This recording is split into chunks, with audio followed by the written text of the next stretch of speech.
Hello everyone, welcome back to IQ। So इस video का title है give your eyes the rest it needs, follow the 20-20-20 rule. तो चलिए हम सबसे पहले समझते हैं कि ये है क्या। अगर आप कंप्यूटर स्क्रीन पे काम करते हैं, अगर आप IT प्रोफेशनल है या फिर आप स्कूल या कॉलेज गोइंग स्टूडेंट है जिसको बहुत सारी ऑनलाइन क्लासेस करनी पड़ती हैं, तो ये रूल आप ही के लिए, आपको ये डेफिनेटली फॉलो करना चाहिए। तो इसमें आपको क्या करना है कि आपको हर 20 मिनट पे 20 फीट की दूरी पे 20 सेकंड के लिए आपको देखना है। ठीक है, मतलब अपने कंप्यूटर स्क्रीन को छोड़ के बाहर कहीं पे देखना है। जैसे अगर आप खिड़की के पास बैठे तो आप अपनी खिड़की के बाहर किसी पेड़ या किसी घर के ऊपर 20 सेकंड के लिए से स्टेयर कर सकते हैं। समझते हैं कि ऐसा करने से हमारी आंखों को कैसे फ़ायदा होगा। तो क्या होता है ना कि हमारी आंखों में कुछ मसल्स होती हैं जिनका नाम है एक्स्ट्राओकुलर मसल्स, इंट्रिंसिक मसल्स और सिलियरी मसल्स। तो एक्स्ट्राओकुलर मसल्स क्या करते हैं ना कि ये हमारे आईबॉल के बाहर होती हैं। जैसे इस एनिमेशन में आप देख सकते हैं कि ये जो रेड रेड मसल्स है ना, ये सारे एक्स्ट्राओकुलर मसल्स हैं। तो ये हमारे आईबॉल के बाहर रहती हैं और इनका काम क्या है, ये हमें हर डायरेक्शन में देखने में हेल्प करती है। जैसे अगर आपको लेफ्ट राइट ऊपर नीचे देखना है तो ये आपको हेल्प करेंगी। और इंट्रिंसिक मसल्स क्या होती है ना कि ये हमारे आईबॉल के अंदर होती हैं। जैसे कि ये ना प्यूपिल को कंट्रोल करती हैं। आपने देखा होगा कि जब भी बहुत ज़्यादा लाइट आता है आंखों की तरफ तो आपका जो प्यूपिल है वो कंस्ट्रिक्ट हो जाता है। तो वो कंस्ट्रिक्ट क्यों होता है? ताकि उसके आंखों के अंदर लाइट बहुत कम जाए। और जब आप डिम लाइट में रहते हैं तो क्या होता है कि प्यूपिल डायलेट हो जाता है, जिससे क्या होगा कि मैक्सिमम अमाउंट ऑफ लाइट अंदर जा पाए। तो ये सारे मसल्स इंट्रिंसिक मसल्स होते हैं। और हमारी आंखों में सिलियरी मसल्स भी होते हैं जो लेंस को होल्ड करके रखते हैं और वही कॉन्ट्रैक्ट और रिलैक्स करते हैं, तो लेंस का जो शेप है वो चेंज हो जाता है।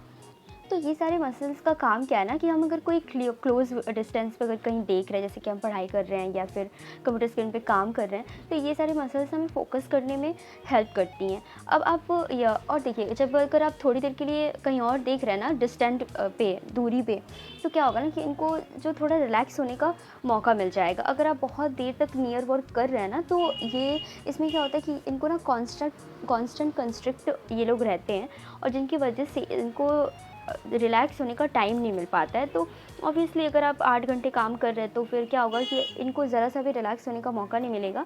और फिर ये लोग इसी वजह से क्या होता है कि आपकी आंखों में दर्द होना स्टार्ट हो जाएगा या फिर आपको बहुत टायर्ड फीलिंग होगा, हेडेक हो जाएगा, ऐसी चीज़ें हो सकती हैं।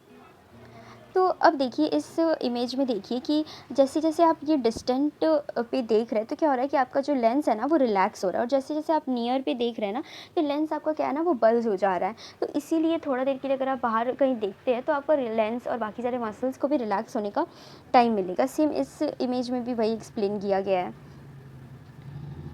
या कुछ मिनट्स बाद आपके हाथों में तो दर्द स्टार्ट हो ही जाएगा, आपको डिस्कम्फर्ट भी फील होने लगेगा। तो ऐसा क्यों हो रहा है? क्योंकि आपने बहुत देर तक एक ही पोजीशन में अपने ऐसे हाथों को स्ट्रेच करके रखा हुआ है। तो ऐसे ही सेम हमारी आँखों का जो मसल्स है ना वो भी स्ट्रेन हो जाते हैं, उनको भी फटीग हो जाता है, जिसकी वजह से ये सब पेन वगैरह, वाटरिंग, हेडेक स्टार्ट हो जाता है।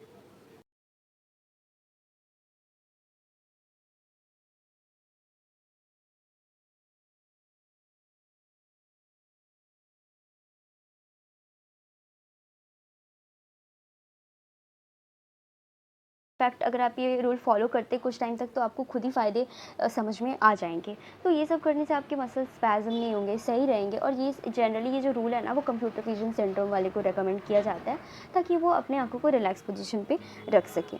अभी क्या है कि अगर ये जो मैं अभी सिम्टम्स आपको बताने वाली हूँ, अगर ये सारे सिम्टम्स आपके पास कोई भी है इनमें से, तो आपको तो ये डेफिनेटली ये रूल फॉलो करना ही चाहिए। तो पहला क्या है कि अगर आपकी आंखों में से पानी ऐसे गिरते रहता है या फिर आपको ब्लर विजन हो गया है, ब्लर मतलब आपको धुंधला धुंधला ऐसे दिखाई दे रहा है, ड्राई आइज़ है या फिर आपका सर दर्द कर रहा है, आंखें लाल हो गई हैं, आप एक बहुत ही देर तक सिटिंग पोजीशन पे अगर आप बैठेंगे तो आप, अगर आपका नेक बैक पेन या शोल्डर पेन ये सब होता है तो ये रूल आपको डेफिनेटली फॉलो करना ही चाहिए। आप करके देखिए, आपको खुद ही समझ आ जाएगा कि सिम्टम्स कैसे रिड्यूस हो जा रहे हैं। अब देखिए, नो डाउट कि 20-20-20 जो रूल है ये बेस्ट है, बट हाँ इसके साथ और भी हम आपको कुछ बताएंगे, कुछ चीज़ें जिसको करने से आप अपनी आंखों को और ज़्यादा परफेक्ट या हेल्दी रख सकते हैं और आने फ्यूचर में आने वाली प्रॉब्लम से आप बच सकते हैं। अभी इतना लॉकडाउन की वजह से, इतना कंप्यूटर स्क्रीन पे काम करने की वजह से बहुत सारे लोगों को मायोपिक शिफ्ट हो जा रहा है, मायोपिया का प्रोग्रेशन बहुत जल्दी जल्दी बढ़ रहा है। तो इसीलिए ये सब रूल फॉलो करने से वो सारी चीज़ें कंट्रोल की जा सकती हैं कुछ हद तक। अभी क्या है कि सबसे पहले आपको ये चीज़ का ध्यान रखना है कि आपका जो कंप्यूटर स्क्रीन है या फिर आपका मोबाइल फ़ोन, वो आप कम से कम एक आर्म डिस्टेंस पे रखें, 25 इंच के डिस्टेंस पे रखें। आपका जो आई का लेवल और आपका जो कंप्यूटर स्क्रीन का लेवल है वो दोनों का लेवल बराबर हो। उससे बहुत सही रहेगा। और उसके बाद आप ये भी ध्यान रखें कि आप मैट स्क्रीन पे आप काम कर रहे हैं, ग्लॉसी स्क्रीन यूज़ ना कर रहे हैं, क्योंकि ग्लॉसी स्क्रीन पे ज़्यादा रिफ्लेक्शन होता है, ज़्यादा ग्लेयर प्रोड्यूस होता है। अगर आपको ऐसा लग रहा है कि आपकी आंखें ड्राई हो गई हैं, तो आप रोज़ वाटर यूज़ कर सकते हैं। और आपको ज़्यादा, जितना बार आप ब्लिंक कर सकते हैं आप ज़्यादा बार ब्लिंक कीजिए, क्योंकि उससे क्या होगा कि आपका टीयर प्रोडक्शन और ज़्यादा होगा, तो वो सही रहेगा आपकी आंखों के लिए। उसके बाद अपने डिवाइस में ऑटो ब्राइटनेस ऑन करके रखिए, ताकि जब भी वो अपनी कंडीशंस के हिसाब से वो एडजस्ट कर सके। उसके बाद से अपने डिवाइस को क्लीन करके रखिए, कोई भी फिंगरप्रिंट्स या डॉट ना रखिए, ताकि वो सही रहेगा उसके लिए, आपके लिए। और एक और चीज़ कि अगर आपको कोई पावर नहीं है तो भी आपको एक ग्लासेस यूज़ करने चाहिए, ज़ीरो पावर ग्लासेस, और उसमें आप एंटी रिफ्लेक्शन कोटिंग करा सकते हैं। तो उससे क्या होगा कि आपकी आंखों के ऊपर जो रिफ्लेक्शन आ रहा है आपकी कंप्यूटर स्क्रीन की वजह से, वो रिफ्लेक्ट हो जाएगा और फिर आपकी आंखों तक नहीं पहुंचेगा और कोई हार्म नहीं करेगा।